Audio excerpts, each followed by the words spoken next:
हम सब परिश्रम करते हैं और हमें इसका फल भी मिलता है, किंतु कई बार ऐसा होता है कि परिश्रम हम करते हैं किंतु श्रेय किसी और को मिल जाता है या कोई और ले जाता है। अब ऐसे में हम निराश हो जाते हैं, हताश हो जाते हैं, उसके पश्चात कार्य करने में मन नहीं लगता। हम अपना सर्वश्रेष्ठ योगदान देना ही बंद कर देते हैं। चिंतित रहते हैं कि यदि पुनः मैंने ऐसे ही परिश्रम किए और पुनः इस परिश्रम का श्रेय कोई और ही ले गया तो परिश्रम करके ही क्या लाभ है। और इसका परिणाम ये संसार आपको निकृष्ट मानने लगता है। अब आप पूछेंगे कि ऐसे में करें तो करें क्या। आपको एक बात बता दूं कि यदि आप इस बात की चिंता ही न करें कि आपके परिश्रम का श्रेय किसी और को जाएगा तो आप इस संसार में महान से महान कार्य कर सकते हैं, हर बार स्वयं से ऊपर जा सकते हैं। और ये सीढ़ी बड़ी लंबी है।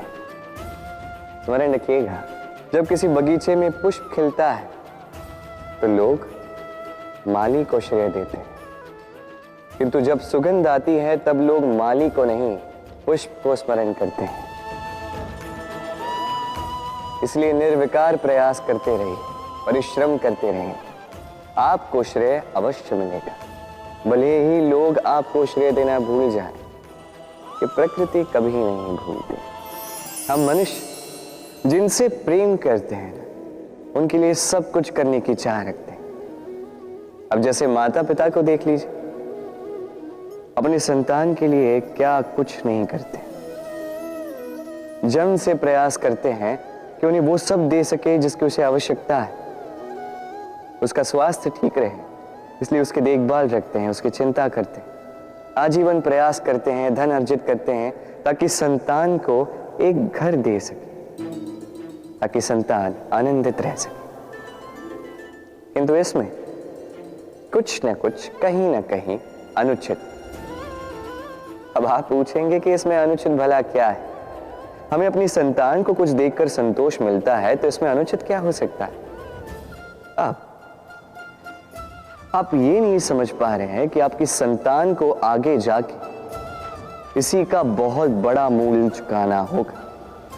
आप ही की संतान को और किसी को नहीं। जब उसे कुछ पाना होगा वो संतान सर्वप्रथम आप ही को देखेगी। स्वयं परिश्रम करके उसे पाने का प्रयास वो नहीं करेगी, और जब उसे पा न सके तो सबसे अधिक दुख भी आपके संतान को ही होगा। इसलिए यदि संतान को कुछ देना है तो घर नहीं, सीख दीजिए, एक अच्छे चरित्र के निर्माण का प्रयास कीजिए, क्योंकि एक अच्छा चरित्र ही इस संसार में सफलता की सबसे बड़ी शिखर तक पहुंचता है। संसार का सबसे बड़ा रोग कौन सा है? कोई कहेगा भूख, कोई कहेगा बुढ़ापा, कोई कहेगा ज्वर आदि इत्यादि। हम सदैव प्रयास करते हैं कि इन रोगों से हम दूर ही रहें। समय समय पर हम चिकित्सक से मिलते हैं, हर संभव प्रयास करते हैं कि ये रोग हमारे आसपास भी ना भटके। किंतु संसार का ये सबसे बड़ा रोग सदैव हमारे साथ ही रहता है, और इस रोग का नाम है भय। किसी भी बात का भय। लोग क्या सोचेंगे इस बात का भय। यदि मैंने ये किया तो क्या होगा इस बात का भय। यदि मैंने ये नहीं किया तो क्या होगा इस बात का भय, आदि इत्यादि। देखा जाए तो प्रत्येक व्यक्ति के मन में एक भय है जो उसे पीड़ा देता है। अब ये भय करता क्या है? आपकी शक्ति को, आपके आत्मविश्वास को, आपके व्यक्तित्व को मिटा देता है। स्मरण रखिएगा, यदि आप अपना भाग्य स्वयं बनाना चाहते हैं तो सर्वप्रथम भय मुक्त हो जाइए।